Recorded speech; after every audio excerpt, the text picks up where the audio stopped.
Veronica, it's a pleasure to meet you. Nice to meet Get you. to talk about who invented those characters. But what I enjoy about books is that every reader can build his own imagination on what the characters look like. So for you as a writer, does the film match your expectations as to what they're gonna be? Well, I think it does in a lot of ways, in surprising amount of ways, actually.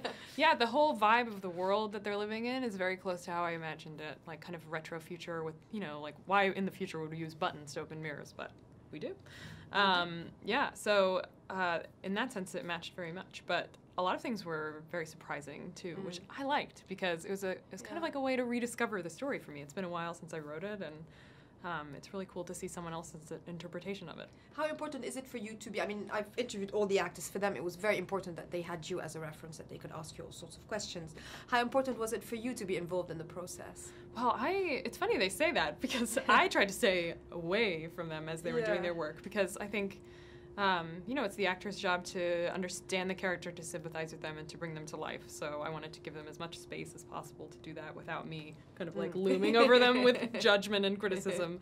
But I have a good relationship with the people who are working on the movie, and I talked to Neil Berger, the director, quite a bit about, you know, little details of the world and how it works. So I felt like the work was respected, and that so was I, and that I was involved as much as I wanted to be. But I was also writing the third book at the time, so I was kind of busy, you know.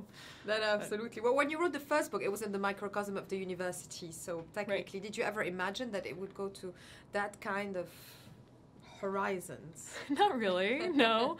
I think that would have been a little delusional of me at the time. Yeah. But it's all been a very pleasant surprise. I mean, I'm very pessimistic. I don't think anything will work out until it does. So it's all been a shock to me, I think. Well, or a good surprise, hey. Yeah, exactly. Well, what I enjoy about those kind of novels in general is that, you know, the audiences, the readers can take out of it different things depending on who they are and their frame of mind. Is it important for you as well to have that kind of eclectic literature that a lot of people can relate to?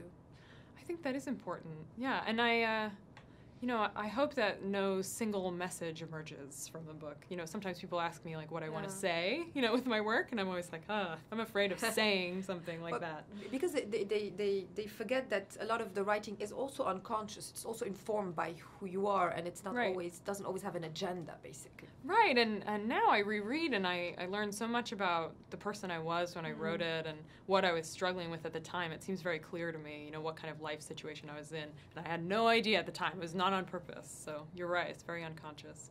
How much are you looking forward to the next two now that your trilogy is complete? And you're writing the other point of view, right? Theo's. Yes. Tobias's. Yeah.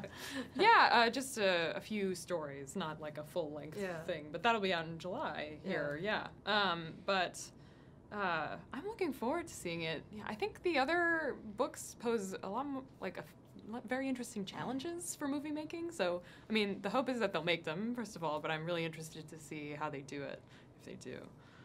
How much of a movie lover are you in general? What movies have inspired your writing? I'm really into action movies, which should shock no one, I guess, considering this is an action movie, pretty much. Yeah, but very character-based, so yes, good medium.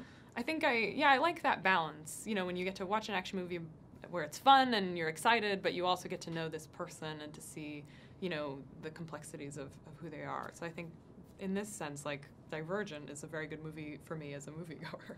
But I always liked kind of like sci-fi movies also. Like, I remember being obsessed with The Matrix when I was young. And superhero movies I'm into, yeah. Thank you so much. I look forward to seeing the rest. Thank you. Nice to meet you. Nice to meet you. Thank you.